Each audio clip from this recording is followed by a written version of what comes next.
आप जिस पेंटिंग को मेरे पीछे देख रहे हैं उसे एम.एफ. हुसैन जी ने अपने हाथों से अमृता राव के लिए बनाया था। तो आइए बात करते हैं अमृता राव से, वो आज क्या फ़ील कर रही है, क्योंकि एम.एफ. हुसैन हमारे बीच नहीं रहे। अमृता जी, क्या फीलिंग है आपके मन में, क्या रिएक्शन था जब आपको पहली बार मालूम पड़ा कि ऐसा कुछ हुआ है? बहुत बुरा लगा।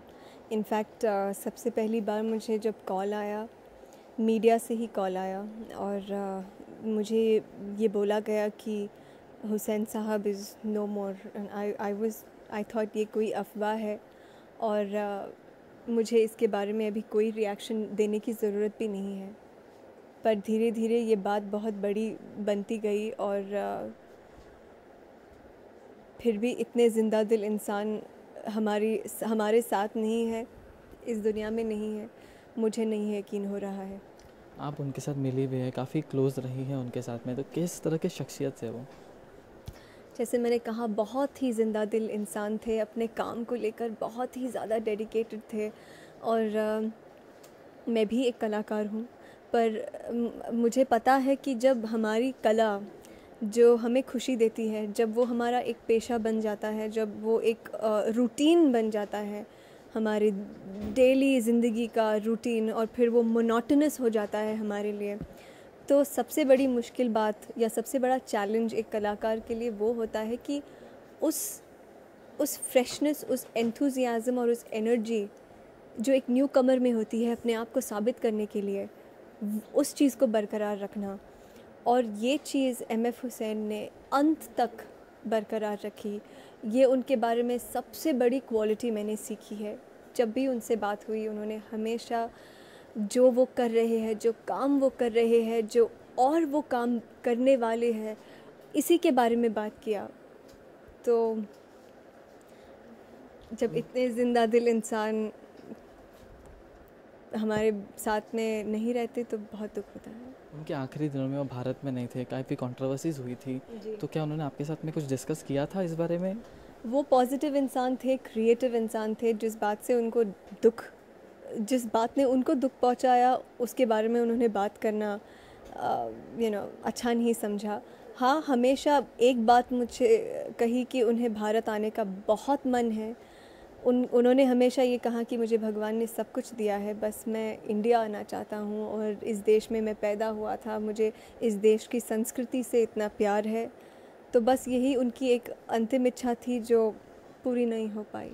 एक और अंतिम इच्छा थी, उनको आपके साथ में एक फ़िल्म करनी थी, तो क्या कहना चाहेंगे, किस तरह का डिस्कशन आपके साथ में उनके साथ हुआ था?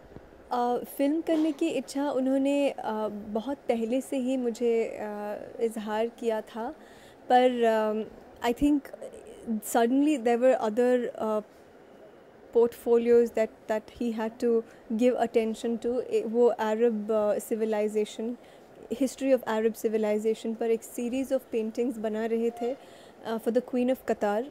वो हिस्ट्री ऑफ इंडियन सिनेमा पर पेंटिंग्स बना रहे थे to depict all the eras of Indian cinema.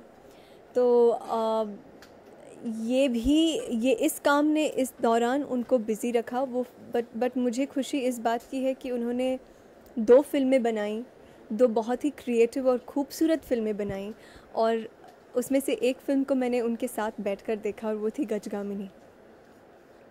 Ma'am, इस पेंटिंग को हम देख रहे हैं, कुछ हाँ बताना चाहेंगे किस तरह की पेंटिंग है, कब दी थी आपको उन्होंने? ये पेंटिंग उन्होंने विवाह फ़िल्म से प्रेरित होकर बनाई है, और विवाह में मेरा जो किरदार था पूनम का, वो लुक इस पेंटिंग में है। और इनफैक्ट एक जो चांद उन्होंने बनाया है, जैसा एक गोल्डन मून जैसा बनाया है उन्होंने, that kind of symbolises Poonam का चांद, which was the name of the character in विवाह।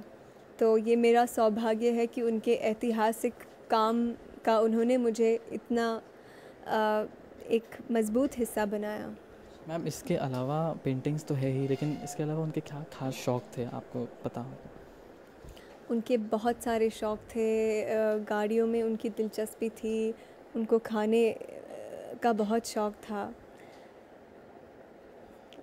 I feel sorry for a person who is so alive and who's no more in this world। आखिरी सवाल, आज आप किस तरह से उनको श्रद्धांजलि देना चाहेंगे? मैं उनकी आत्मा के लिए दुआ करूँगी कि वो जहाँ भी हो वो खुश हो, और उतने ही खुश हो जितने वो इस दुनिया में थे। Thank you very much.